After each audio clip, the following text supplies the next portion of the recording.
Note the code as applied by number to the name would read as follows. 120 lay with Eve and had a son Cain.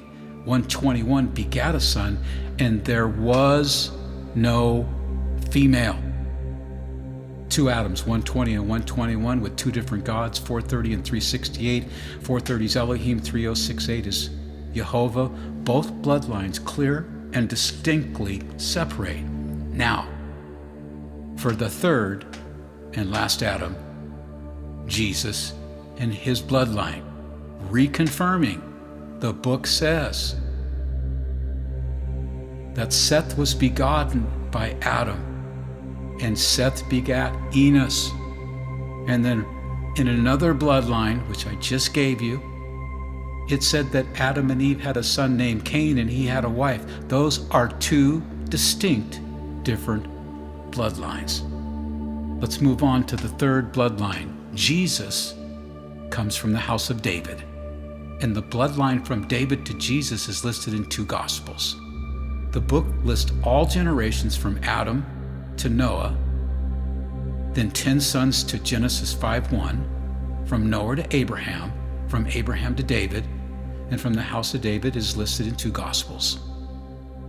Matthew 1:6-16 says David's son Solomon had 28 generations to Joseph, husband of the Virgin Mary.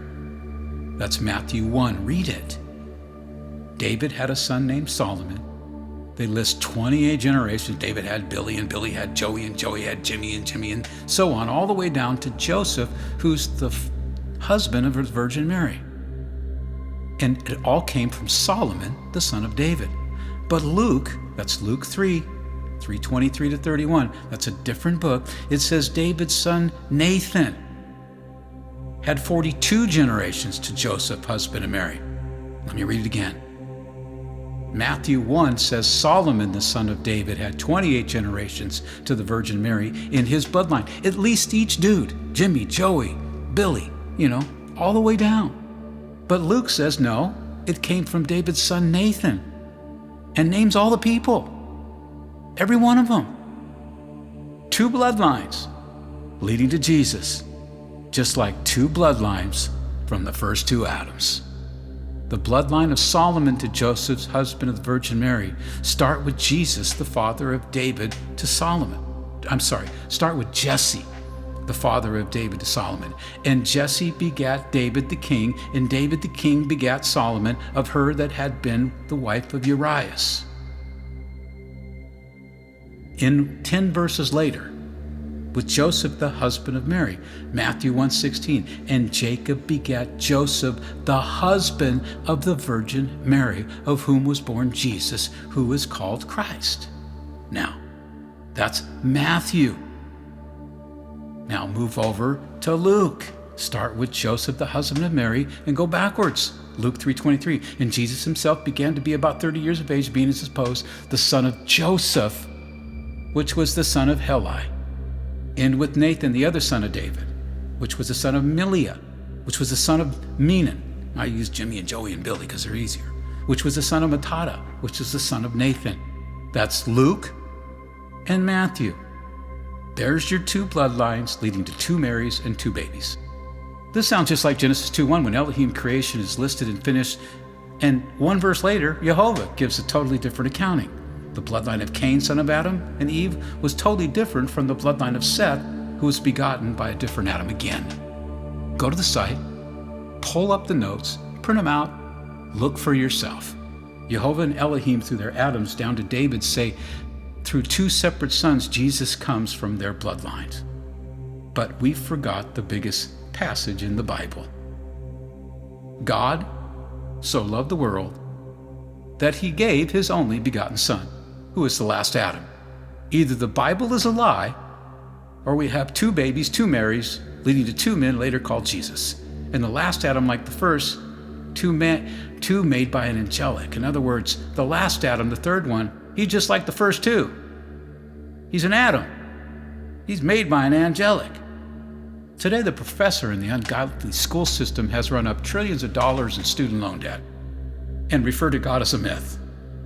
Instead, they teach our children a fellow who pooped in a hole and had no electricity named Darwin said we came from a big bang. Later, a pollywog crawled out of the ocean, and some became a rosebush, and others evolved to an ape, which evolved to a man.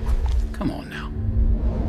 An old parable says the pot that was made out of clay cannot tell the potter who made the pot that the potter did not make the pot. The parable is directed to those who deny the creation of God. One more time. If I made a piece of clay into a pot, the pot cannot say to me, hey JP, you didn't make me. I made the pot. Isaiah 29:16. Surely your turning of things upside down shall be esteemed as the potter's clay. For shall the work say of him that made it, he made me not. Yeah, make sure you put your kids in a college that's going to charge you $50,000 a year to tell them they came from a pot or a pollywog. Something went wrong with Elohim's first creation. It is unknown how many thousands or millions of years had went by before Yhovah made the second Adam and a new race of people. The son of El was begotten without parents, said he would only speak in parables. Now this is the third and last Adam called Jesus. He said, I will only speak in parable, as the word says many would come and say that they are Jesus or had seen him. The entire Bible is full of riddles and parables. Yhovah even refers to himself as the potter who made a marred creation, so he made it again. I'm going to say it one more time. Yhovah refers to himself as a potter who took the first pot, said it's marred, got rid of it, and made another pot. That's called a parable. And the vessel that he made of clay was marred in the hand of the potter. So he made it again in another vessel as seemed good to the potter to make it. Jeremiah 18:4. Jeremiah 18:6. O house of Israel, can I not do with you as this potter? Now this is what Yhovah's saying to the poor people in Israel. Look, can I not do with you what I did with the pot, saith the Lord? Behold, as the clay is in the potter's hand, so are ye in my hand, O house of Israel. It's called conversion by fear. The religions of the world all refer to their God as the only God and how perfect he is. El never says he is perfect, as he created the entire mess when the war in heaven and 1/3 of creation was locked out.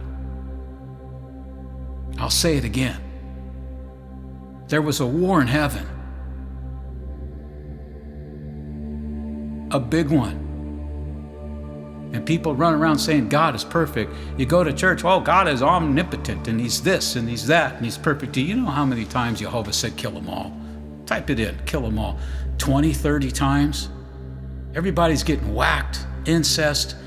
These guys remaking everything. Here's the point. El never said he was perfect. Here's what he did.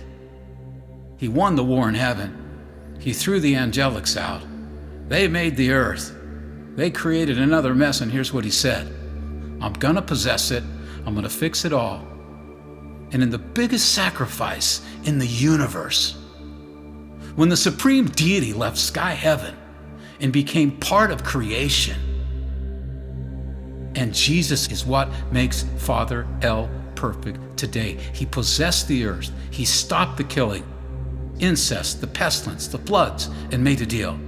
He said to the gods of the Old Testament, finish your testimony, and I will give mine in a New Testament when I will give my testimony. Let the people, this is what the supreme deity says, let the people decide what the outcome of the universe will be. I'm betting on them. Free will to know good and evil has made the human race the center of the universe.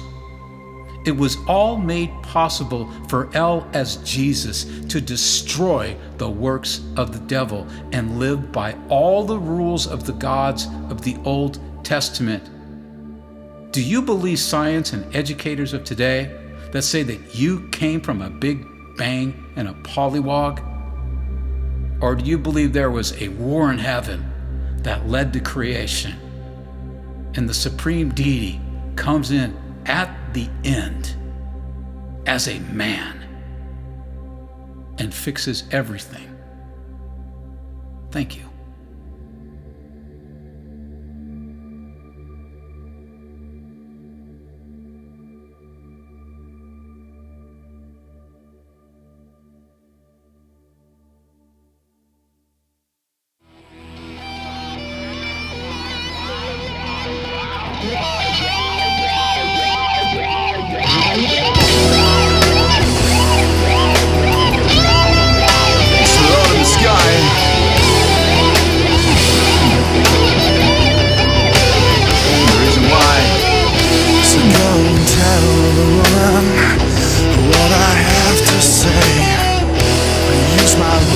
I've spelled it out so your tongue will not stick to the roof of your mouth.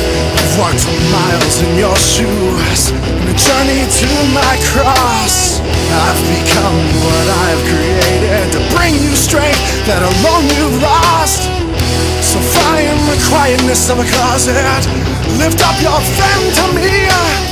Bring me your honest faith and love, and I will bring you victory.